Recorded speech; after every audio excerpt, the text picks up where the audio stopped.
Así inicia Es Noticia en profundidad. Qué placer acompañarles. Soy Tatiana Pérez y les saludo desde nuestra sede central en Caracas, en Venezuela. A partir de este momento, en la próxima hora, tenemos 3 temas que son noticia. Aquí están primero, como siempre, desplegados en titulares. Es noticia Estados Unidos. Nación en donde comienza la Cumbre de las Américas, calificada por muchos como la cumbre de la dominación y la discriminación. También este miércoles da inicio a la Cumbre de los Pueblos, en donde no hay excluidos. Les contamos y lo analizamos. En Noticia Colombia, batalla de encuestas a 12 días de la segunda vuelta presidencial. En medio de nuevo escándalo en la campaña del candidato de la derecha, Rodolfo Hernández, presentamos este escenario. En Noticia Bolivia, expectativa por lo que resta de alegatos para conocer la sentencia en el juicio contra la expresidenta de facto, Yanine Áñez, y otras 8 personas. Y mientras el país está atento a esto, se encuentran otras 40.000 municiones de armamento que envió el gobierno de Argentina, entonces Mauricio Macri, durante el golpe de 2019. Vamos a verlo y a profundizar en ello. Noticia casi comienza. Bienvenidos, bienvenidas.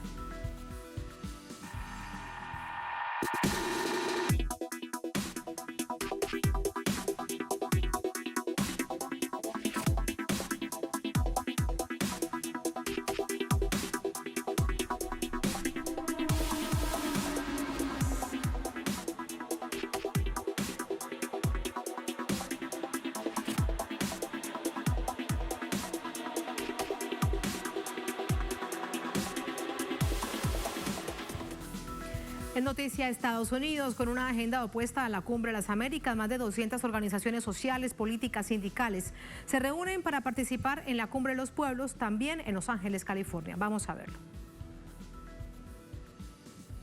Entre el 8 y 10 de este mes se desarrollará la Cumbre de los Pueblos por la Democracia en Estados Unidos. Una cita paralela a la Cumbre de la Exclusión de Biden, como fue catalogada la Cumbre de las Américas, de la que arbitrariamente el país anfitrión excluyó a Cuba, Nicaragua y Venezuela. Estados Unidos además bloqueó las visas de 23 miembros de la delegación cubana que participarían en la Cumbre de los Pueblos. No será suficiente para silenciarlos, pues estarán presentes de forma virtual. Mientras, la Cumbre de las Américas se ve marcada por la imposición de la agenda política del gobierno estadounidense. La Cumbre de los Pueblos promueve garantizar que las voces de los excluidos sean escuchadas. Más de 200 organizaciones y movimientos sociales, sindicatos, activistas y fuerzas progresistas se reúnen para exponer y debatir su visión compartida de la democracia y una vida digna. En la agenda está discutir sobre la lucha contra el racismo y el clasismo, la necesidad de acabar con la violencia policial racista y el encarcelamiento masivo, derechos para los migrantes, derecho para los trabajadores a negociar colectivamente, entre otros problemas apremiantes de nuestra región.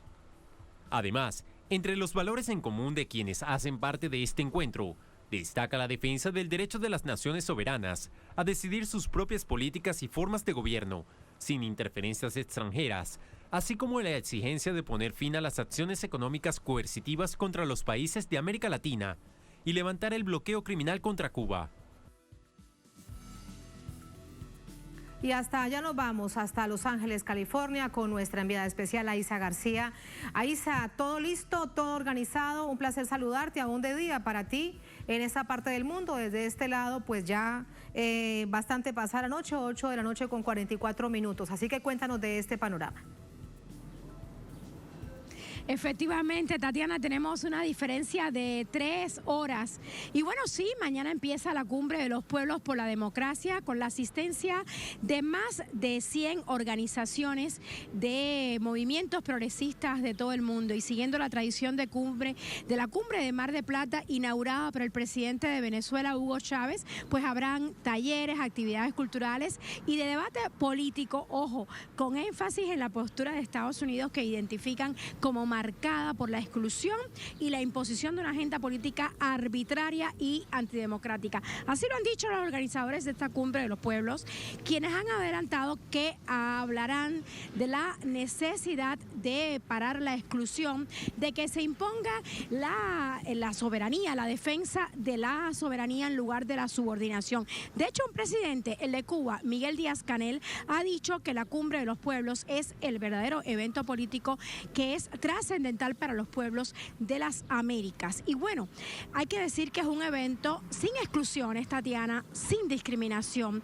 No es una cumbre selectiva como la cumbre de los aliados de las Américas, así decía el presidente López Obrador de México. Lo dijo hace unos días y dijo que es cumbre de los aliados de Estados Unidos o es cumbre de las Américas. Ya saben, López Obrador decidió no venir a Los Ángeles en protesta por la exclusión de varios países, pero su canciller Marcelo Ebrard estará aquí y ha dicho que denunciaría ante la cumbre esa postura y también lo violatorio de los derechos humanos, que es la política estadounidense del bloqueo contra la isla, una política que lleva 6 décadas y que, porque es un bloqueo que fue reforzado, recordemos, con 243 medidas durante la administración del multimillonario Donald Trump. Y de ahí viene lo que comentan medios como La Nación de Argentina, que dicen que la política de Biden, de Joe Biden, es un trumpismo soft, suave, basado en intereses electorales. Y mira que le costó a esta administración, Tatiana, armar esta cumbre, que significa que no hay una política de cooperación o integración con América Latina, pero sí hay una que busca coquetear con la Florida, donde está un voto importante. Y bueno, se le ha costado mucho que se dé esta 9ª cumbre, que los invitados asistan.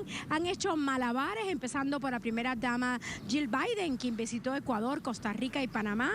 Y ya sabemos que también el ex senador demócrata Chris Dobb, tú lo has dicho en tu programa, ha andado hablando con cualquier cantidad de presidentes, incluso estando enfermo con COVID, para lograr que confirmen su asistencia a esta cumbre. Según Cuba, han habido chantajes, presiones y promesas de todo tipo por tal de lograr el objetivo de reunir a la mayor cantidad de presidentes. Y esta cumbre de las Américas, considerada por medios como Televisa, un medio mexicano importante, la han catalogado de desangelada. Comenzó ayer lunes con un encuentro en un hotel, o sea que ni siquiera en el centro de convenciones, Tatiana, un encuentro entre la vicepresidenta Kamala Harris y la sociedad civil. Y bueno, mañana miércoles en la tarde comenzará a nivel presidencial con la notoria ausencia, y hay que decirlo así, de líderes claves en las Américas. Lo que no ocurrió en Panamá, recordemos, Tatiana, cuando Barack Obama invitó a todos y todos fueron. Los 36 países estaban representados al máximo nivel. Los recuerdo como si fuera hoy, estuvimos hablando tú y yo en un programa, porque ahí estuvimos. Hay una gran diferencia. Entonces, Biden era vicepresidente de Obama. Este es otro momento, y no me voy a referir únicamente a la exclusión de Cuba, Venezuela y Nicaragua de la cumbre de Estados Unidos, como le dicen acá, porque el anfitrión invitó a quien le pareció. Se trata de quienes decidieron no venir a pesar del tema por el cual fueron convocados. Y te pongo un ejemplo, Tatiana, que me parece muy representativo. Se supone que la más importante declaración final que se adopte este viernes en Los Ángeles gire en torno a contener la migración del centro hacia el norte. Y mira, 3 gobernantes de los países expulsores de migrantes decidieron no asistir por X o por Y razones. Entonces van a acordar aquí una resolución en ausencia de los gobernantes de Guatemala, de Honduras y de El Salvador. Todos sabemos que las grandes caravanas de migrantes provienen de esos países. Esto evidencia lo que los medios como La Nación de Argentina aseguran, que los vínculos entre Estados Unidos y América Latina, Tatiana, pasan por su peor momento en décadas. Con todo esto que nos dices, entendemos por qué los medios locales están contando, están diciendo, Aiza, que es una cumbre desangelada. Para sumar más a la información, Aiza, quédate con nosotros. Vamos a recordar los orígenes, cómo ha avanzado esta llamada Cumbre de las Américas. Tras firmar el Tratado de Libre Comercio de América del Norte entre Canadá, Estados Unidos y México, el Telecán, Estados Unidos quiso establecer la política de Área de Libre Comercio de las Américas, ALCA. Y con ese objetivo, nace en 1994, bajo la presidencia de Bill Clinton, la Cumbre de las Américas, celebrándose por primera vez en Miami, sin la participación de Cuba. Se originó esta cumbre en un contexto de gobiernos neoliberales en la región, de supuestas aperturas democráticas en la mayoría de los países, que venían de décadas de dictaduras militares y fines de conflictos armados en Centroamérica. Es por ello que Estados Unidos promueve un comité tripartito, formado por el Banco Interamericano de Desarrollo BID, la Organización de los Estados Americanos, OEA, y la Comisión Económica para América Latina y el Caribe, CEPAL. Con esta acción en marcha, las cumbres de las Américas posteriores trabajaron para concretar las reglas del comercio regional, adaptadas a las transformaciones productivas del capitalismo y la imposición de un mundo unipolar, regido por el consenso de Washington. La cumbre se reúne cada 3 años. En la tercera cumbre realizada en Canadá en el 2001, se adoptó la cláusula democrática de la OEA, donde se expulsa a cualquier país que lleve otro modelo de comercio. Es decir, que no siga el ALCA, como Cuba. Pero por primera vez se manifiesta una resistencia en la figura del presidente de Venezuela, Hugo Chávez, quien criticó la exclusión de Cuba y la imposición del neoliberalismo en la Carta Democrática y el proyecto ALCA, objetando que el tratado beneficia a las economías más desarrolladas, como la de Estados Unidos. En el 2004, Venezuela y Cuba presentan el proyecto de la Alianza Bolivariana para los Pueblos, para el beneficio de la región, sin los tratados del ALCA. En 2005, al celebrarse la Cuarta Cumbre de las Américas, habían en el continente nuevos gobiernos progresistas en Brasil, Argentina, Uruguay, Paraguay y Venezuela, que dieron la espalda al proyecto del ALCA. Aún así, eran partícipes de las cumbres.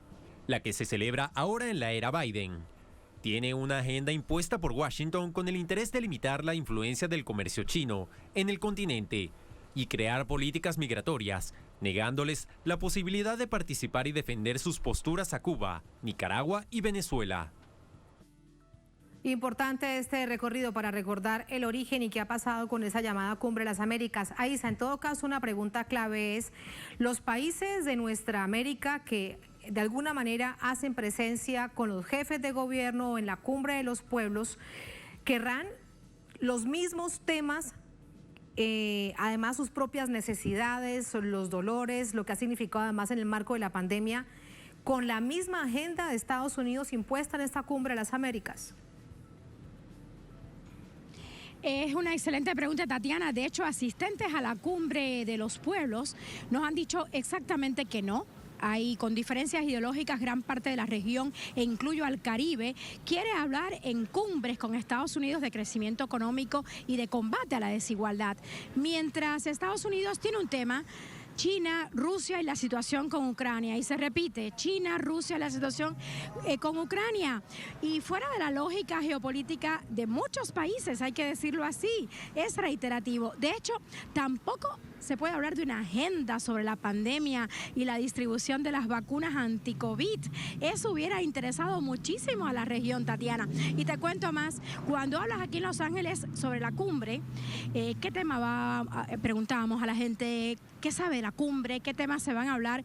Pues mira, la gente dice, ya sabemos que no viene el presidente de México, que no viene el de Bolivia, el de Honduras, porque se opusieron a la exclusión de Cuba, de Venezuela y bueno, y de Nicaragua. Pero la cosa es que la gente de lo que habla es de eso. Pesa más ese tema de los excluidos que una agenda que se haya propuesto la administración de Estados Unidos para esta cumbre. Se habla de a quienes no invitaron y de quienes dijeron, pues yo tampoco voy. Pesó más eso, te repito, que cualquier tema que estuvo sobre la mesa. Y mira que son 2 temas importantes los que se incluyen en esta declaración final que se aprobaría el viernes, que es el tema del medio ambiente, que es muy importante para Estados Unidos por el tema del cambio climático, y también el tema de la migración. Ellos quieren decididamente contener las caravanas de migrantes que hemos visto y has narrado muy bien tú en Es Noticia a lo largo de estos últimos años, las caravanas que vienen de los países centroamericanos, de Guatemala, de Honduras y de El Salvador principalmente. Y bueno, ya conocemos la política de Biden en relación con México en este tema. Tatiana, regreso contigo. Así es, Aisa, muchísimas gracias. Nos estaba recordando en este reporte, Aisa, la cumbre del Mar del Plata. Así que con esto, para recordar un poco más, te despido y a nuestra audiencia, esas declaraciones, ese discurso memorable, histórico del presidente Hugo Chávez en ese estadio en Mar del Plata. Lo recordamos, te despido. Hasta mañana, Aisa, gracias. Hasta mañana, Tatiana. Chao, Aisa. Y cada uno de nosotros trajo una pala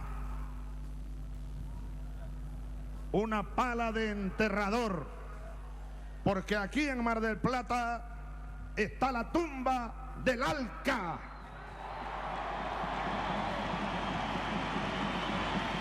La tumba del ALCA.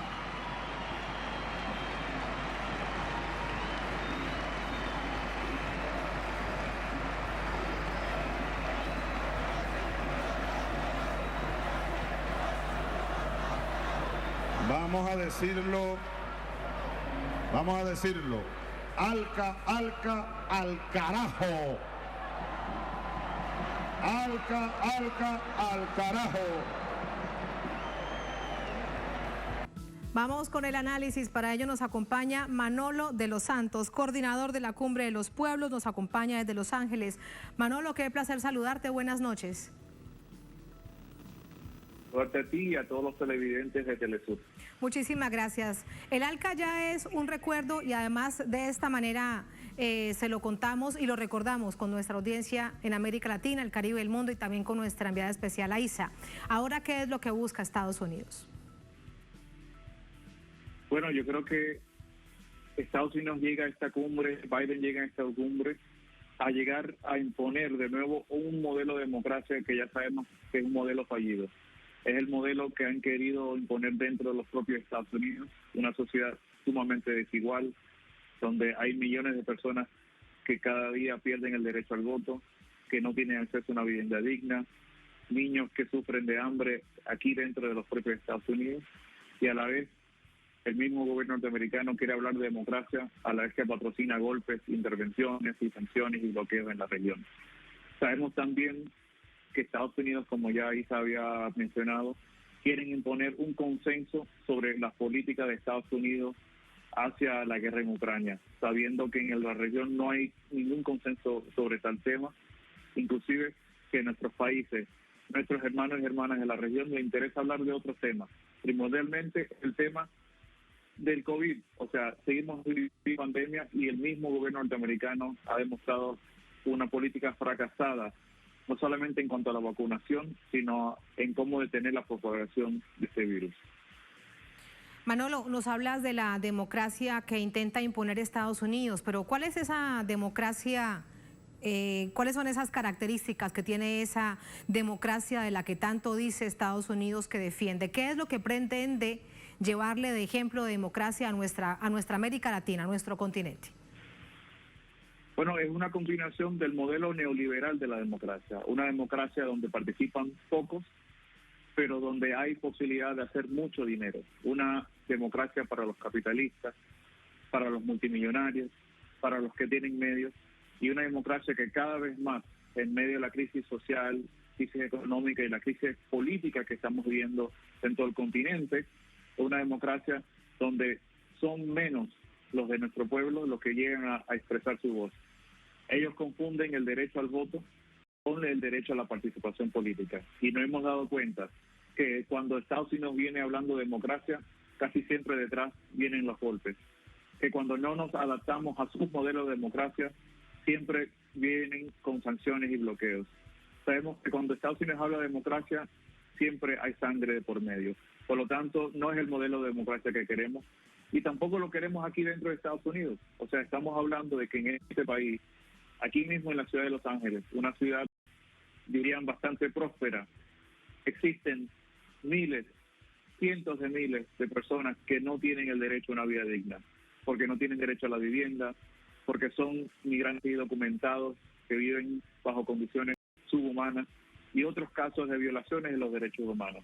A nosotros no nos interesa esa democracia. Manolo, hablemos ahora en este contexto, por supuesto, porque resulta fundamental para comprender el significado de la Cumbre de los Pueblos. ¿Cuál es la agenda? ¿Cuáles son los temas centrales con esta cantidad de organizaciones sociales, políticas de distintas partes de nuestro continente? Bueno, esta Cumbre de los Pueblos, que de nuevo surge de esa gran tradición que comienza en 2005 en Mar del Plata, con ese discurso tan vibrante de nuestro querido comandante Hugo Chávez, es un intento de reunir, de unir, de ir en contra de la fragmentación de los movimientos sociales y populares.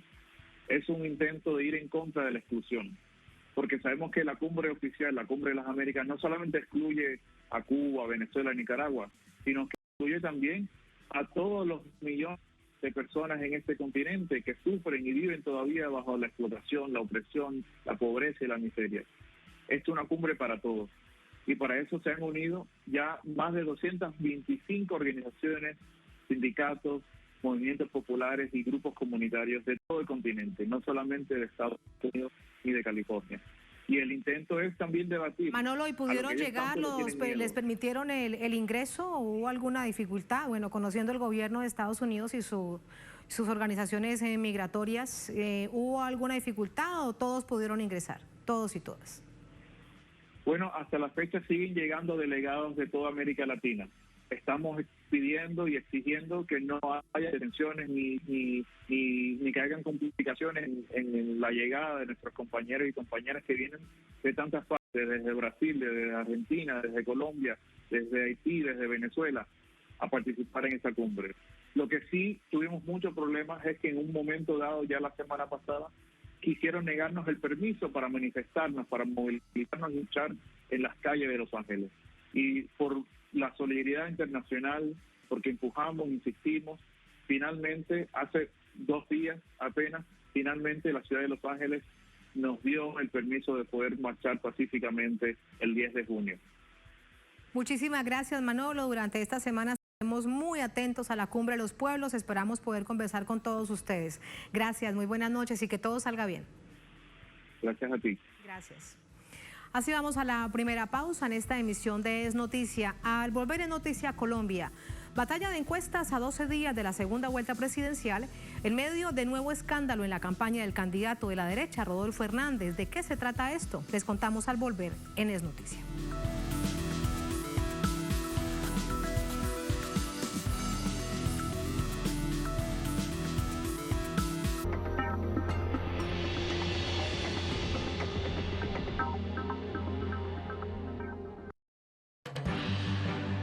¿Qué tal? Les habla Jorge Gestoso. Te invito a que me acompañes en un nuevo programa en donde estaremos hablando sobre el nuevo orden mundial con otro notable invitado, Juan Francisco Coloane, sociólogo y analista internacional, directamente desde Santiago de Chile, solo por Telesur. Notables con Jorge Gestoso. Miércoles, solo por Telesur.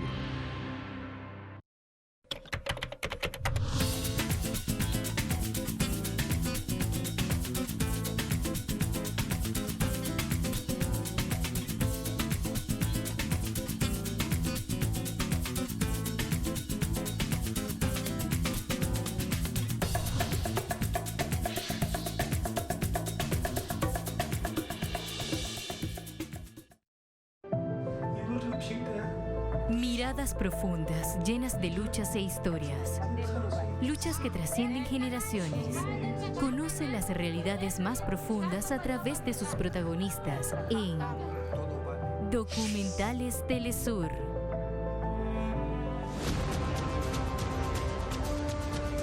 Domingos. Solo por Telesur. Somos la manifestación de las civilizaciones milenarias. Somos ritos y costumbres. Somos la voz de los pueblos que se niegan a desaparecer. Somos lenguas y patrimonios. Somos indígenas. Somos afros. Somos blancos. Somos arte. Somos tradiciones. Somos culturas. Eso somos. De lunes a viernes, solo por Telesur.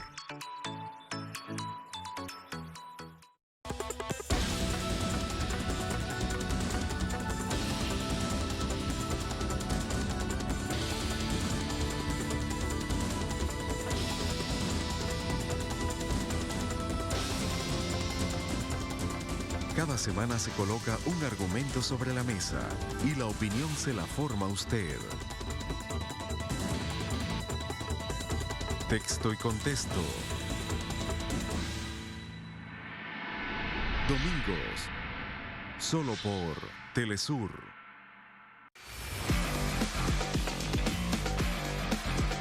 Las mejores jugadas y todo el acontecer deportivo suramericano y del mundo. Desde nuestra América Deportiva. Sábados y domingos. Solo por Telesur. Diariamente ocurren sucesos que influyen en nuestro entorno.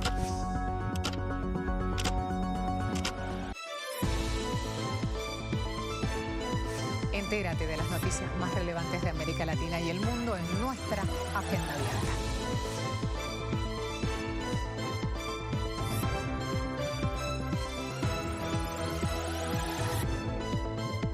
Interactúa con nosotros a través de nuestras redes sociales.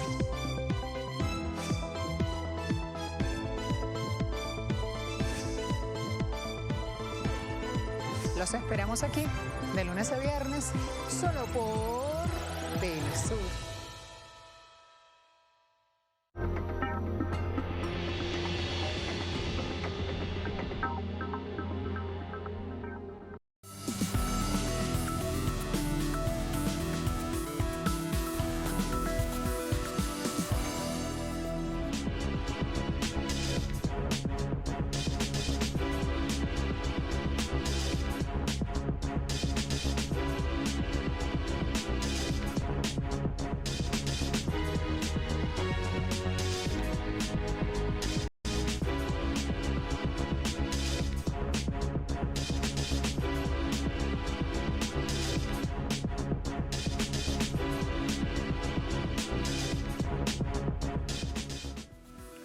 En Noticia Colombia sigue configurándose las alianzas a 12 días de la segunda vuelta presidencial. Y en este contexto aparecen nuevas encuestas, algunas dan como ganador al candidato de la derecha Rodolfo Hernández, otras a Gustavo Petro, de la coalición progresista de Cambio Histórico, todo con margen de ventaja muy estrecho. Apenas se conocieron los resultados de la primera vuelta, el derrotado Federico Gutiérrez se volcó con Rodolfo Hernández y con él el voto duro del uribismo. También lo apoya el exgobernador de Boyacá, Carlos Amaya, quien fue precandidato de la disuelta coalición Centro Esperanza. Otros representantes de la centro derecha, como el exrector de la Universidad de los Andes, Alejandro Gaviria, Mabel Lara y Luis Gilberto Murillo, el excandidato a la vicepresidencia de Sergio Fajardo, anunciaron su respaldo a Gustavo Petro. También el copresidente del partido Alianza Verde, Antonio Navarro Wolf. El candidato Hernández intenta conquistar el voto de las mujeres después de una serie de declaraciones machistas que le han costado enormes críticas. Petro, con una propuesta de gobierno clara, apuesta a sellar los apoyos que obtuvo en Bogotá y pelear otras regiones. Las encuestas indican que han tomado ventaja uno del otro por pocos puntos, casi empate técnico. El llamado tracking presidencial, un sondeo hecho para medios locales, posiciona a Hernández como ganador con 47,8% de la intención de voto, frente a Gustavo Petro con el 46,8%. En sintonía, la encuesta Yanjas, contratada por la cadena de medios RCN, quedó así: Petro 42% y Hernández 41%. Mientras que una encuesta del Centro Nacional de Consultoría muestra que el izquierdista Petro ganaría en la segunda vuelta con el 44,9% de los votos, frente a un 41% de Hernández. Más detalles a esta hora desde Bogotá con nuestro corresponsal Hernán Tovar. En este contexto, Hernán, cuéntanos acerca no solamente de esta batalla de encuestas que a veces parece que ponen los pelos de punta porque son tantas, a veces algunas tan diversas que la gente no sabe ni siquiera en qué creer. Y en medio de esto, escándalo en la candidatura de Rodolfo Hernández. Muy buenas noches, Tatiana, televidentes. Pues sí, así es, pareciera, y las charlas que hemos tenido con algunos analistas aseguran que tantas encuestas, tantos números, pareciera que lo que quisieran es confundir a la gente, confundir para saber por quién se va a decidir, sobre todo en esas personas que aún no tienen decidido su voto. Para algunos analistas también aseguran desde otra perspectiva que cualquiera puede, digámoslo, con cierto músculo financiero poder contratar una encuesta y una firma encuestadora, ya que las exigencias por parte del Consejo Nacional Electoral no es que sean muy estrictas. Máximo 1 año de experiencia deben de demostrar y ciertas, digámoslo, cosas en relación con estrictas medidas que deben tener estas encuestas. Así que, pues, hay aquí de por medio intereses políticos, intereses económicos, pues que se ven reflejadas en estas encuestas. En medio de esta situación, donde, pues, como ustedes lo mirábamos en el informe, pues algunas dan un empate técnico, otras dan una superioridad por pocos puntos del candidato Rodolfo Hernández. Se conoció hoy un video, Tatiana, en donde precisamente en esa búsqueda de alianzas, el director del partido, el Nuevo Liberalismo, el señor Galán, uno de los Galán, que son dos hermanos, son varios hermanos pues que hacen presencia y hacen parte del Nuevo Liberalismo, se reúnen después de haberse reunido y no haberse podido lograr con Gustavo Petro y buscando pues alianzas en esta segunda vuelta presidencial con la campaña de Rodolfo Hernández. Y después de que se hace esta reunión, pues hay una serie de críticas, en el video se muestra por parte de algunos integrantes de la campaña, inclusive también donde está presente el candidato Rodolfo Hernández. Esto pues ha desatado una serie de críticas precisamente porque a partir de esta situación se ha generado una serie de, digámoslo, de críticas en contra de los hermanos Galán, asegurando pues que han tomado una decisión que va en contra del nuevo liberalismo, de las ideas que tenía su padre, asesinado también en medio de una campaña presidencial a finales de los 80.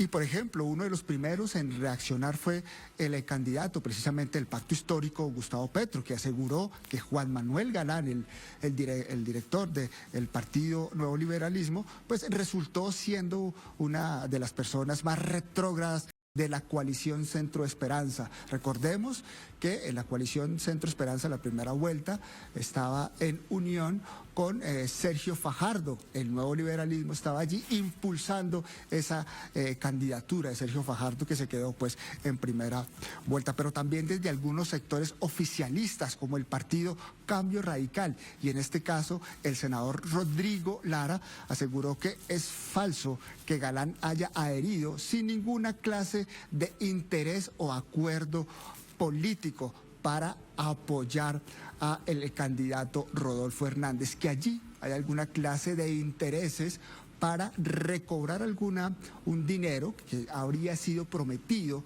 por Rodolfo Hernández, y esto en relación a la financiación de la campaña para sus candidatos a las elecciones parlamentarias, y que detrás de eso también hay un acuerdo para que pueda llegar a algún ministerio, que allí, al interior de esa adhesión, hay intereses políticos, electorales y, cómo no, pues la posibilidad de que los hermanos Galán, a partir del Nuevo Liberalismo, pues lleguen a ocupar algunos cargos ministeriales, si es el caso de que Rodolfo Hernández llegue a la presidencia. Otros sectores también se han manifestado en relación a que esta decisión por parte del Nuevo Liberalismo no representa el discurso precisamente del padre de los Galán, que aseguran precisamente que el padre tenía un discurso en su presidencia contra la lucha anticorrupción.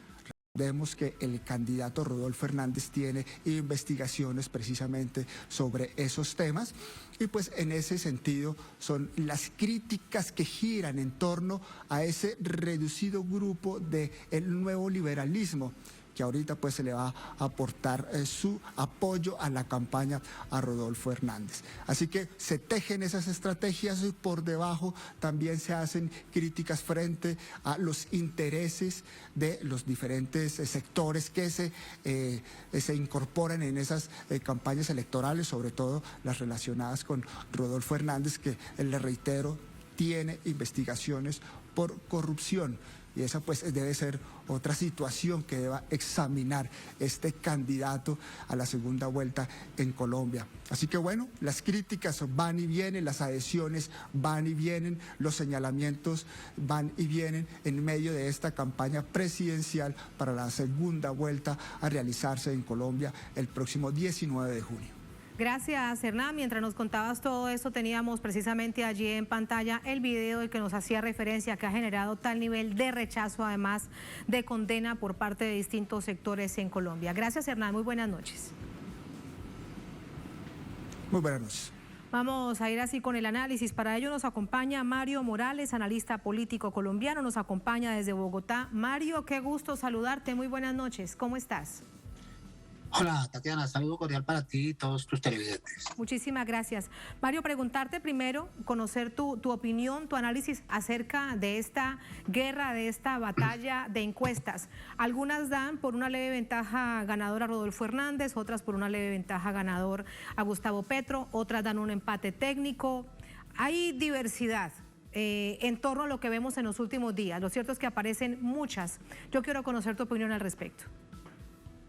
Bueno, con un cruce de resultados de las encuestas, lo que está claro, desde que terminó la primera vuelta y al segundo día después de la ronda, está claro que hay un empate absoluto, ni siquiera técnico, por muy escasos votos entre las dos vertientes hasta la mañana de hoy. Y digo hasta la mañana de hoy porque, como sabemos, las encuestas son fotos de momentos y de emociones y de contextos y de circunstancias. Es posible que eso vaya cambiando. Las primeras lecturas que se hicieron a boca de jarro parecían favorecer a Rodolfo Hernández, que recibió, como sabemos, el apoyo de toda la derecha colombiana, de los partidos tradicionales, de las casas electorales y electoreras, pero paulatinamente el juego político de adhesiones en uno y otro bando han ido equilibrando las fuerzas y las opciones, y hoy no solo cada decisión, sino cada palabra, cada discurso, cada gesto o cada circunstancia cuesta en un sector muy pequeño de la población, que es el sector del voto de opinión, ese voto que está esperando todavía insumos para tomar una decisión definitiva a escasos 10 días de las elecciones. El resto está decidido, buena parte del electorado ya sabe por qué votar, en medio de las circunstancias de las casas que han favorecido a Rodolfo Hernández, de las casas políticas, quiero decir, pues ya definido, hay muy poco en juego, hay muy poca franja de juego para capturar nuevos electores, pero justamente esa escasa franja es la que terminará decidiendo el nuevo presidente del país. Antes de preguntarte en dónde podrían estar, me refiero además como ubicación geográfica, preguntarte acerca de la confiabilidad de las encuestas. ¿Crees en la transparencia, en la seriedad de todas estas casas encuestadoras? En casi todas, para ser claro. Buena parte de las encuestadoras cuentan con control, cuentan con elementos de calidad. Las diferencias son obvias, son poblaciones distintas, son métodos distintos, son momentos distintos, salvo una que otra, particularmente la encuestadora cercana a la Casa Presidencial, que fue fundada por quien hoy colabora con el presidente de la República, salvo esta que ha sido tradicionalmente desfasada por su favorabilidad descarada a favor del presidente, de su favorabilidad y de los candidatos afines a sus partidos. Salvo ella, creo que existe un juego transparente y claro de encuestas que arrojan distintas miradas y distintas fotografías. Lo que hay que decirle siempre a los televidentes y a los ciudadanos es que no se quede con una, sino que cruce las encuestas para tener una mirada un poco más holística, una mirada más integral, pero también una mirada más ponderada. Sí, eso es un buen consejo, porque en medio de tanta información que sale sobre las encuestas, incluso puede haber confusiones con respecto al resultado de una y otra.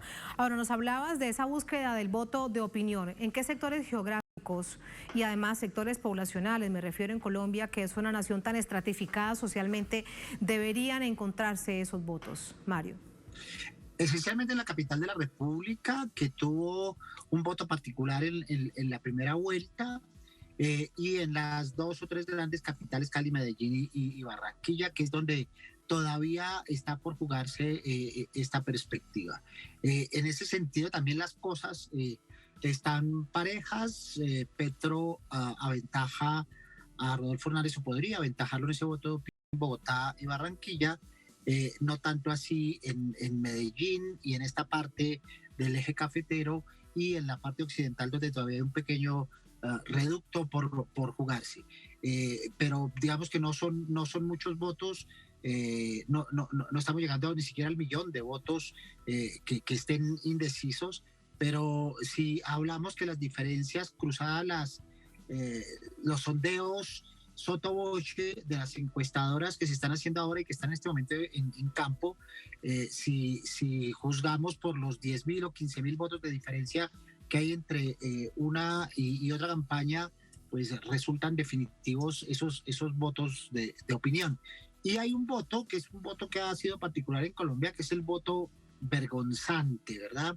Es este voto que en la encuesta dice que votará por una cosa, pero resulta votando otra, o bien porque no está en sintonía con el querer nacional del electorado o con el querer regional, o bien porque no se siente satisfecho con el candidato por el cual va a votar, prefiere callar y al final resulta votando por él, que forma parte un poco del desfase de las encuestadoras frente a este silencio vergonzante de algunos electores que prefieren no confesar su voto o prefieren distraer diciendo que van en otra dirección.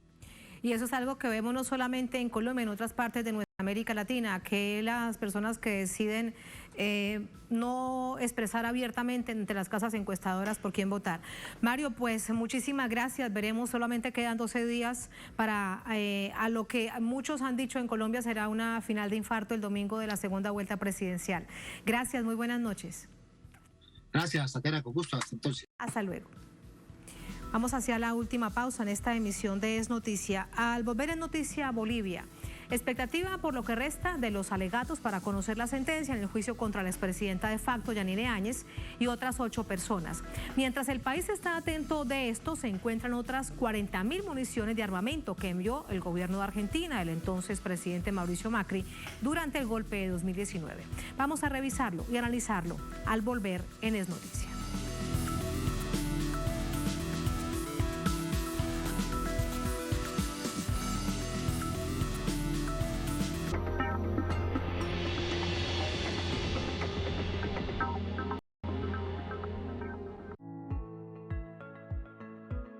Menor de 2 años no debe consumir nunca ninguna bebida azucarada, refresco, jugos, incluso jugos naturales. No deben consumir ninguna bebida endulzada, solamente agua y leche. Entrevista con Aisa García desde Guía tu Cuerpo.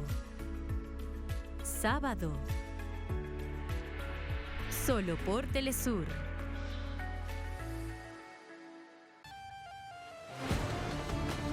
Cada año miles de personas abandonan su tierra para alcanzar nuevos horizontes.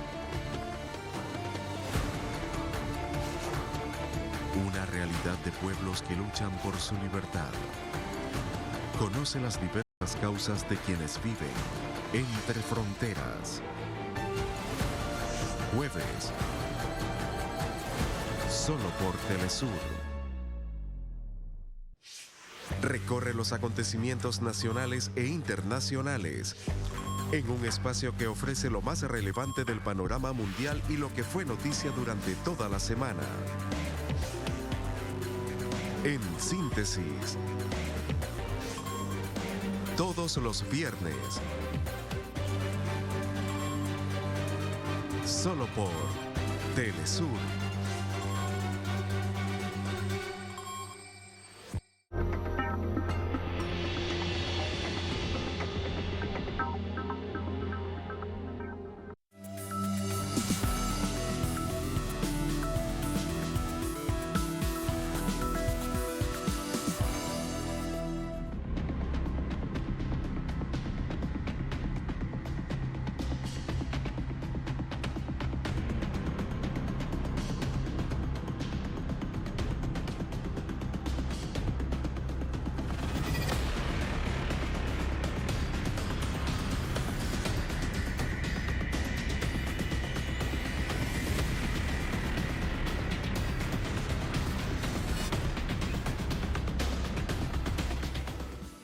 En Noticia Bolivia, el juicio contra Yanine Áñez y otras 8 personas, según el procedimiento judicial, aún resta por cumplir varias horas de alegatos de clausura por parte de abogados, de la acusadora, también por parte de la defensa, lo que provocará una demora algunos días en la emisión de una sentencia en esta nación. Vamos a conocer detalles a través de nuestro corresponsal en La Paz, Freddy Morales.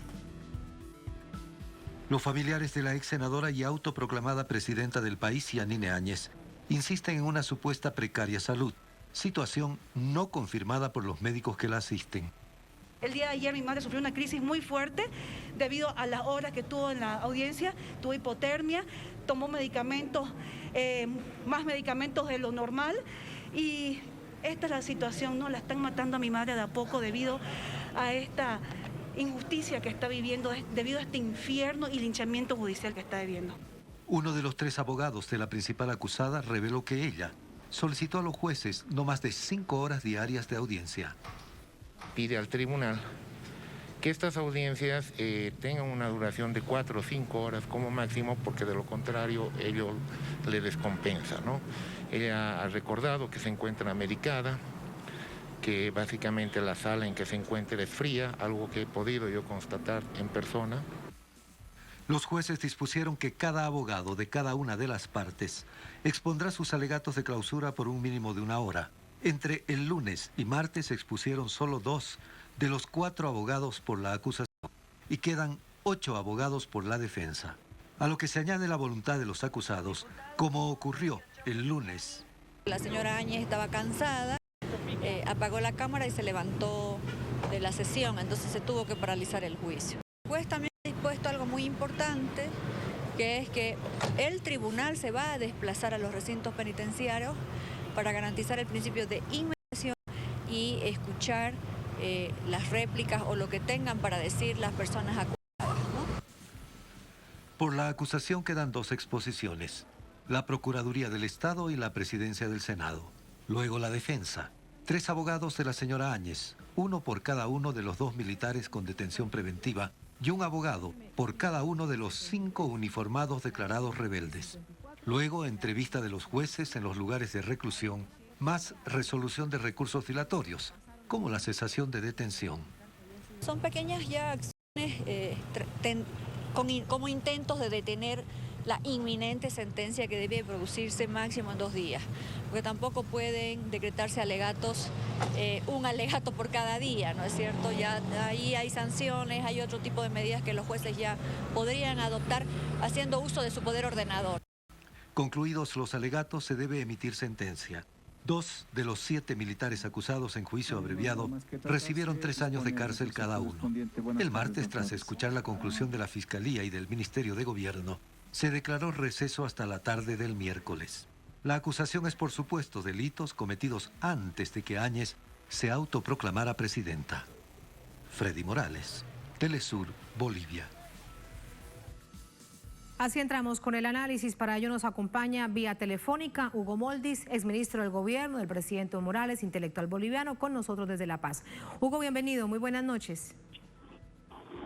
Buenas noches, Tatiana, un gusto estar con usted. Muchísimas gracias. Mucha expectativa por lo que pueda significar esta sentencia en el conocido caso como golpe de Estado 2. ¿De qué manera se espera que actúe la justicia, Hugo?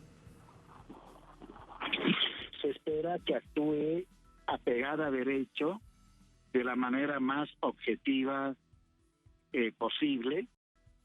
Los hechos están ahí. La señora Áñez se autoproclamó sobre la base de un desconocimiento de lo que establece la Constitución en materia de sucesión constitucional. Vulneró el reglamento de la Cámara de Senadores. Así que prácticamente los delitos, las acciones más bien cometidas hasta antes de autoproclamarse inconstitucionalmente, delitos, incumplimiento de deberes, violación de la Constitución Política del Estado, que son los delitos por los cuales se está siendo juzgada. No son por los delitos posteriores, porque en ese caso el tratamiento tendría que ser distinto. Entonces, creo que es la recta final. Yo estimo que será máximo en 48 horas, o en el peor de los casos 72, en los cuales se conozca la decisión de los jueces, el tipo de condena que le vayan a dar, ¿no? Que en términos administrativos el juez condena una sentencia absolutoria o una sentencia condenatoria, ¿no? Ya se ha pedido 15 años de cárcel para la expresidenta del Senado y presidente la ex vicepresidenta del Senado y presidenta de facto del país, y ahora estará todo en manos de los jueces. Sí, Hugo, dicen los abogados defensores, en general todos aquellos que acompañan a la expresidenta de facto, Yanine Áñez, que no hay una justicia apegada a derecho. ¿Cuánto de esto plantean para que lleguen a los medios de comunicación y de nuevo traten de instalar esta narrativa, esta matriz? A ver, yo creo que a pesar de los esfuerzos que hacen por instalar una matriz de que la señora es inocente, que es una víctima de la justicia masista, del gobierno autoritario y dictatorial de Luis Arce, esa matriz no ha pegado. Y no ha pegado por varias razones, Tatiana. Primero, porque cada vez son más pocos los que, incluso habiendo estado comprometidos con el golpe, a que habiendo estado incluso con ella en función de gobierno, la defiende. Sí, la señora no tiene quien la defienda. Primer elemento. Segundo, que la preocupación central de la gente es seguir enfrentando la pandemia y seguir con atención este proceso de recuperación económica interesante que está siendo llevado adelante por el presidente Arce. Tenemos que enfrentar los efectos de la pandemia como todo el mundo, pero además agravado en el caso boliviano por la ausencia de medidas que durante un año la señora Áñez no tomó y que prácticamente destruyó todo lo que durante 14 años se había hecho en el proceso de cambio liderado por Evo Morales.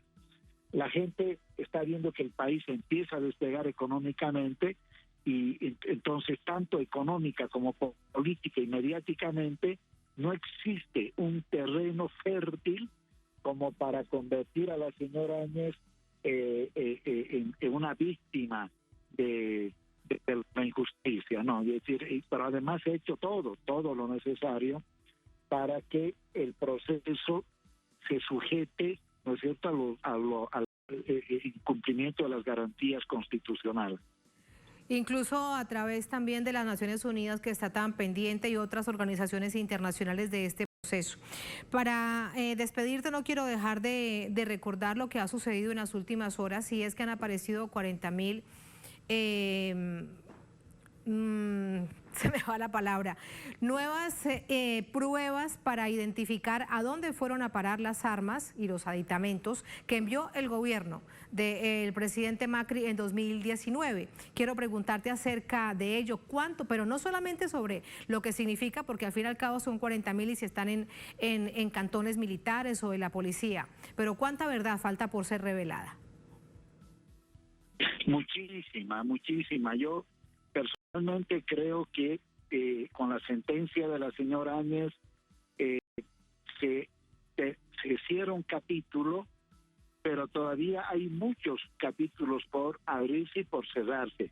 Y entre ellos es seguir indagando en la complicidad de gobiernos de países vecinos como el de Argentina, por ejemplo, el del Ecuador con Lenín Moreno, el expresidente del Ecuador, la participación de otras, entre comillas, organizaciones no gubernamentales y la participación en el golpe de Estado de personajes que, reitero, estaban codo a codo con la señora Áñez durante el golpe, durante los primeros meses de su gobierno y que hoy no aparecen. Es decir, hay todavía mucho por avanzar. Aquí han habido actores políticos, mediáticos, de comités cívicos, de la propia Iglesia Católica, que tendrán que enfrentar la justicia, o en todo caso, muchos de ellos, si no la justicia, por lo menos la condena social, que es quizá tan o más importante que la condena jurídica. Hay muchos actores que no pueden pasar a la impunidad porque es mucho lo que el país ha perdido en un año de gobierno de facto. Mucho dolor además para el pueblo, para todos y todas. Hugo, gracias por ese análisis, por estas reflexiones. Buenas noches. Muchas gracias. Gracias a Dios, Hugo. Gracias a ustedes por habernos acompañado. Ponemos punto final a esta emisión de Noticia. Será hasta mañana. Sigan con nosotros.